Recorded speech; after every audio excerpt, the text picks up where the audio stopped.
Chapter 41. The Devilfish.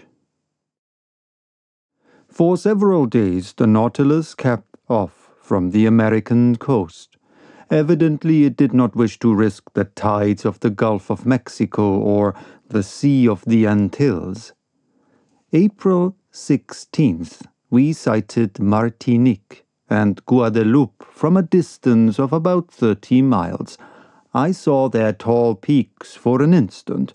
The Canadian, who counted on carrying out his projects in the Gulf by either landing or hailing one of the numerous boats that coasts from one island to another, was quite disheartened.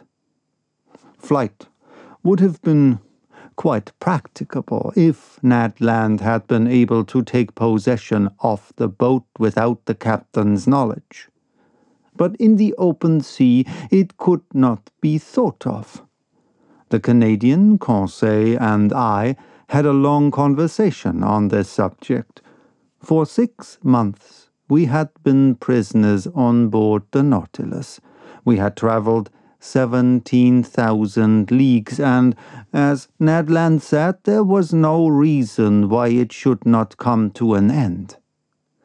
We could hope nothing from the captain of the Nautilus, but only from ourselves. Besides, for some time past he had become graver, more retired, less sociable. He seemed to shun me. I met him rarely. Formerly he was pleased to explain the submarine marvels to me. Now he left me to my studies and came no more to the saloon. What change had come over him? For what cause? For my part, I did not wish to bury with me my curious and novel studies. I had now the power to write the true book of the seas. April the 20th, we had risen to a mean height of 1,500 yards. The land nearest us then was the archipelago of the Bahamas. There rose high submarine cliffs covered with large weeds, giant laminariae and fuci, a perfect espalier of hydrophytes worthy of a Titan world. It was about 11 o'clock when Ned Land drew my attention to a formidable pricking, like the sting of an ant, which was produced by means of large seaweeds. "Well," I said, "these are proper caverns for devilfish, and I should not be astonished to see some of these monsters." "What?" said Conseil. "Cuttlefish, real cuttlefish of the cephalopod class?" "No," I said, "octopi of huge dimensions." "I will never believe that such animals exist," said Ned. "Well," said Conseil, with the most serious air in the world, "I remember perfectly to have seen a large vessel drawn under the waves by a devilfish's arm." "You saw that?" said the Canadian. "Yes, Ned." "With your own eyes?" "With my own eyes." "Where, pray, might that be?" "At St. Malo," answered Conseil. "In the port?" said Ned ironically. "No, in a church," replied Conseil. "In a church?" cried the Canadian. "Yes, friend Ned, in a picture representing the devilfish in question." "Good," said Ned Land, bursting out laughing. "He is quite right," I said. "I have heard of this picture, but the subject represented is taken from a legend, and you know what to think of legends in the matter of natural history. Besides, when it is a question of monsters, the imagination is apt to run wild. Not only is it supported that these polyps can draw down vessels, but a certain Olaus Magnus speaks of an octopus a mile long, that is more like an island than an animal. It is also said that the bishop of Nidros was building an altar on an immense rock. Mass finished, the rock began to walk and returned to the sea.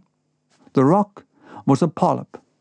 Another bishop, Pontodopian, speaks also of a polyp, of which a regiment of cavalry could maneuver. Lastly, the ancient naturalists speak of a monster whose mouths were like gulfs, and which were too large to pass through the Straits of Gibraltar. But how much is true of these stories? Asked Conseil. Nothing, my friends, at least of which passes the limit of truth to get to fable or legend. Nevertheless, there must be some ground for the imagination of the storytellers. One cannot deny that octopi and cuttlefish exist of a large species, inferior, however, to the cetaceans. Aristotle has stated the dimensions of a cuttlefish as 5 cubits, or 9 feet 2 inches. Our fishermen frequently see some that are more than 4 feet long. Some skeletons of octopi are preserved in the museums of Trieste and Montpellier that measure 2 yards in length. Besides, according to the calculations of some naturalists, one of these animals, only 6 feet long, would have tentacles 27 feet long. That would suffice to make a formidable monster. Do they fish for them in these days? If they do not fish for them, sailors see them, at least. One of my friends, Captain Paul Baz of Havre, has often affirmed that he met one of these monsters of colossal dimensions in the Indian seas. But the most astonishing fact, which forbids our denying the existence of these gigantic animals, happened some years ago in 1861. What is the fact? Asked Ned Land. This is it. In 1861, to the northeast of Tenerife, very nearly in the same latitude we are now, the crew of the dispatch boat Elector perceived a monstrous octopus swimming in the waters. Captain Bouget went near to the animal and attacked it with harpoons and guns, without much success, for balls and harpoons glided over the soft flesh. After several fruitless attempts, the crew tried to pass a slip knot round the body of the mollusk.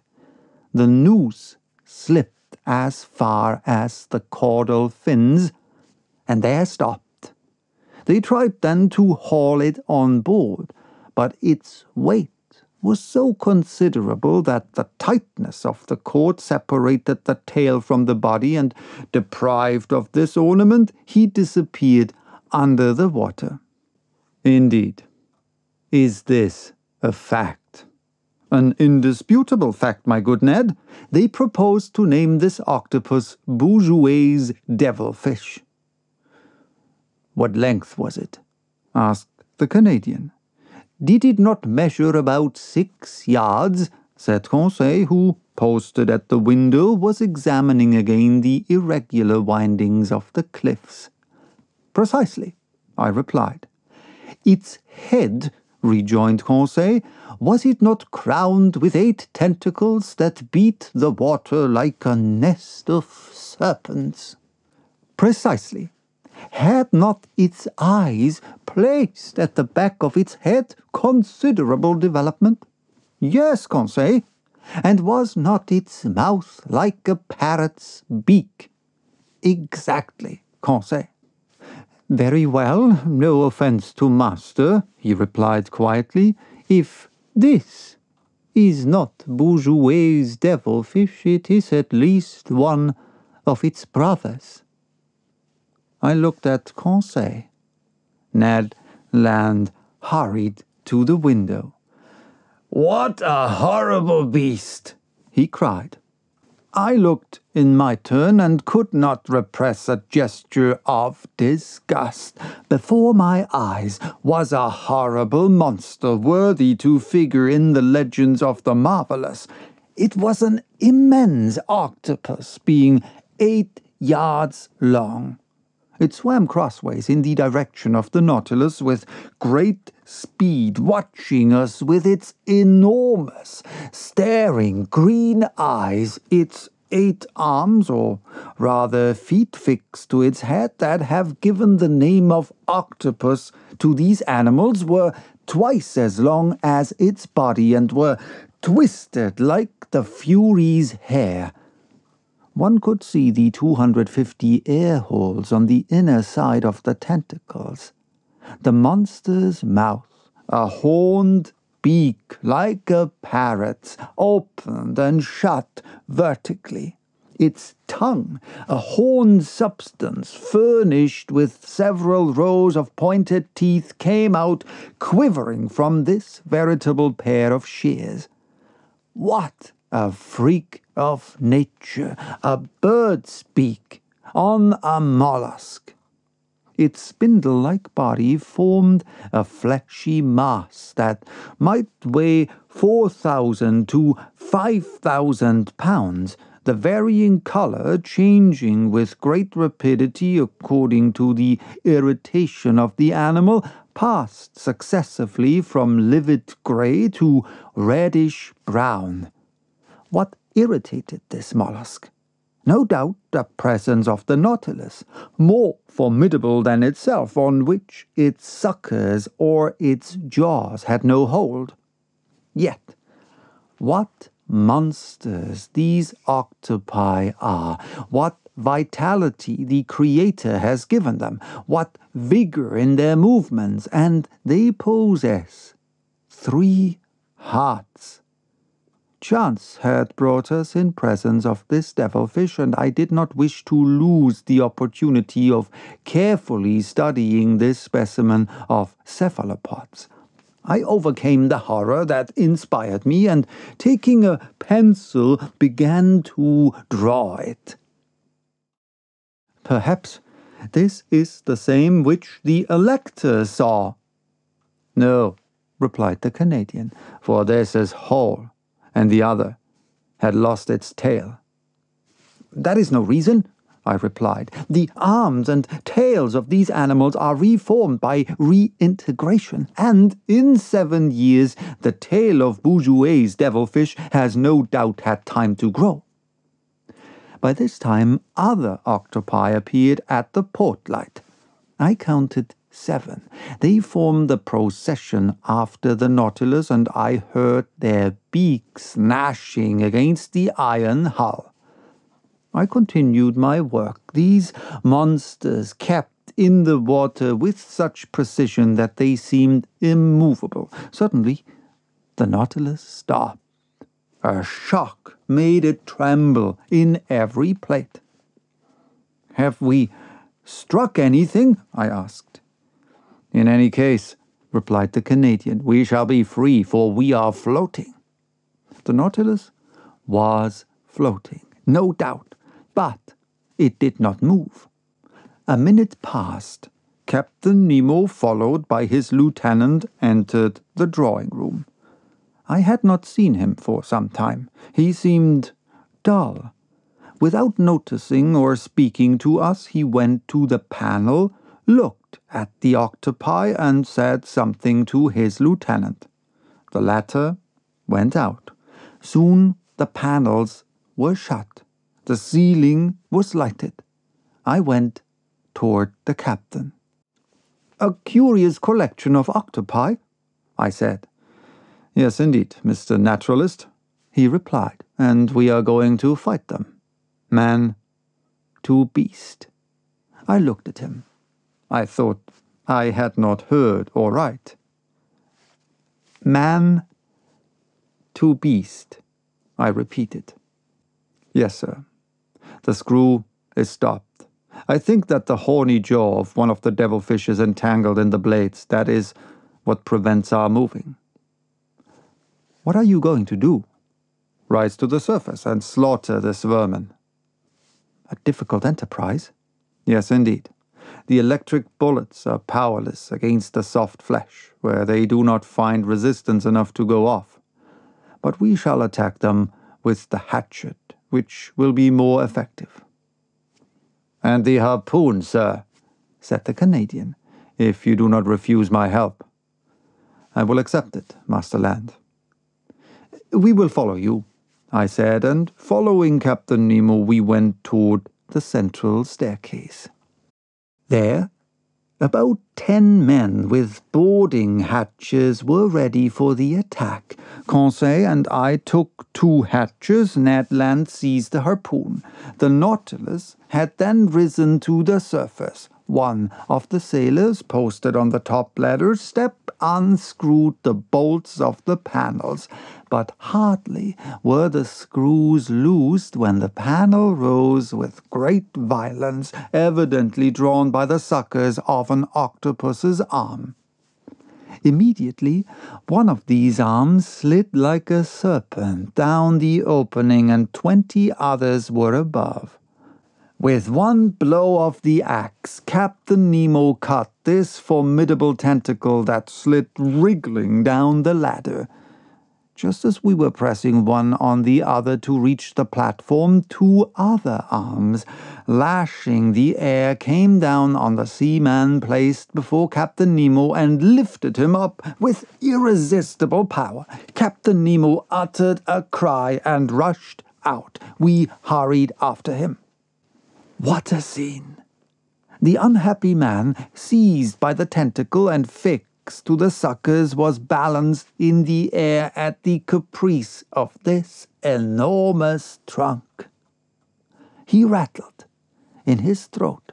He was stifled. He cried, "Help! Help!" These words, spoken in French, startled me. I had a fellow countryman on board, perhaps several. That heart-rending cry, I shall hear it all my life. The unfortunate man was lost. Who could rescue him from that powerful pressure? However, Captain Nemo had rushed to the Devilfish and with one blow of the axe had cut through one arm. His lieutenant struggled furiously against other monsters that crept on the flanks of the Nautilus. The crew fought with their axes. The Canadian, Conseil, and I buried our weapons in the fleshy masses. A strong smell of musk penetrated the atmosphere. It was horrible. For one instant I thought the unhappy man entangled with the devilfish would be torn from its powerful suction. 7 of the 8 arms had been cut off. 1 only wriggled in the air, brandishing the victim like a feather. But just as Captain Nemo and his lieutenant threw themselves on it, the animal ejected a stream of black liquid. We were blinded with it. When the cloud dispersed, the devilfish had disappeared, and my unfortunate countryman with it. 10 or 12 octopi now invaded the platform and sides of the Nautilus. We rolled pell-mell into the midst of this nest of serpents that wriggled on the platform in the waves of blood and ink. It seemed as though these slimy tentacles sprang up like the Hydra's heads. Ned Land's harpoon at each stroke was plunged into the staring eye of the devilfish. But my bold companion was suddenly overturned by the tentacles of a monster he had not been able to avoid. Ah, how my heart beat with emotion and horror. The formidable beak of a devilfish was open over Ned Land. The unhappy man would be cut in 2. I rushed to his succor. But Captain Nemo was before me. His axe disappeared between the 2 enormous jaws, and miraculously saved, the Canadian, rising, plunged his harpoon deep into the triple heart of the octopus. I owed myself this revenge, said the captain to the Canadian. Ned bowed without replying. The combat had lasted a quarter of an hour. The monsters, vanquished and mutilated, left us at last and disappeared under the waves. Captain Nemo, covered with blood, nearly exhausted, gazed upon the sea that had swallowed up one of his companions, and great tears gathered in his eyes.